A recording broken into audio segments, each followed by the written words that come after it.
ಕನ್ನಡದಲ್ಲಿ ಚಿಕ್ಕಪುಟ್ಟ ಪಾತ್ರವನ್ನು ಮಾಡೋದ್ರ ಮೂಲಕ ಸಾಕಷ್ಟು ಹೆಸರು ಮಾಡಿದಂತೆ ಅತಿದೊಡ್ಡ ನಟ ಇದೀಗ ಆತ್ಮಹತ್ಯೆಗೆ ಶರಣಾಗಿರೋದು. ಕೇವಲ 27ನೇ ವಯಸ್ಸಿನಲ್ಲೇ ನೇಣು ಬಿಗಿದಂಥ ಸ್ಥಿತಿಯಲ್ಲಿ ಬೆಂಗಳೂರಿನ ಒಂದು ಅಪಾರ್ಟ್ಮೆಂಟ್ನಲ್ಲಿ ಈಗ ಸಿಕ್ಕಿದ್ದಾರೆ ಅಂತ ಹೇಳ್ಬೋದು.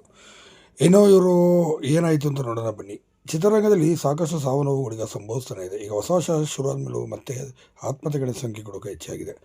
ಕೆಲವೊಂದು ದುಡುಕಿನ ನಿರ್ಧಾರಗಳಿಂದಾಗಿ ಕೆಲವು ನಟರು ಈ ರೀತಿ ದುಡುಕಿನ ನಿರ್ಧಾರ ಮಾಡ್ತಿದ್ದಾರೆ. ಕಿಚ್ಚ ಹುಚ್ಚ ತಾರಕ್ ಅಂತ ಸಿನಿಮಾಗಳಲ್ಲಿ ಅಭಿನಯಿಸಿದಂಥ ಸಚಿನ್ ಅವರು ಇದೀಗ ಕೊನೆ ಸೆಳೆದಿದ್ದಾರೆ. ಹೌದು, ಸಚಿನ್ ಅವರು ಆತ್ಮಹತ್ಯೆಗೆ ಶರಣಾಗಿರುವಂಥದ್ದು ಘಟನೆ ನಡೆದಿರುವಂಥದ್ದು.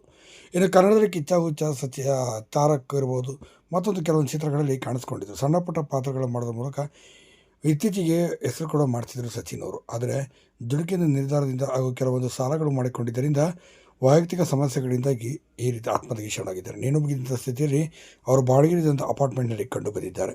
ಸದ್ಯ 3 ದಿನಗಳಾದ ನಂತರ ವಾಸನೆ ಬರ್ತಿದ್ದ ನೋಡಿ ಅಕ್ಕಪಕ್ಕ ಸ್ಥಳೀಯರು ತಕ್ಷಣ ಹತ್ತಿರದ ಪೊಲೀಸರಿಗೆ ತಿಳಿಸಿದ್ದಾರೆ. ಆಗ ಪೊಲೀಸರು ಬಂದು ನೋಡಿದಾಗ ಕನ್ನಡದ ಖ್ಯಾತ ನಟ ಆತ್ಮಹತ್ಯೆಗೆ ಶರಣ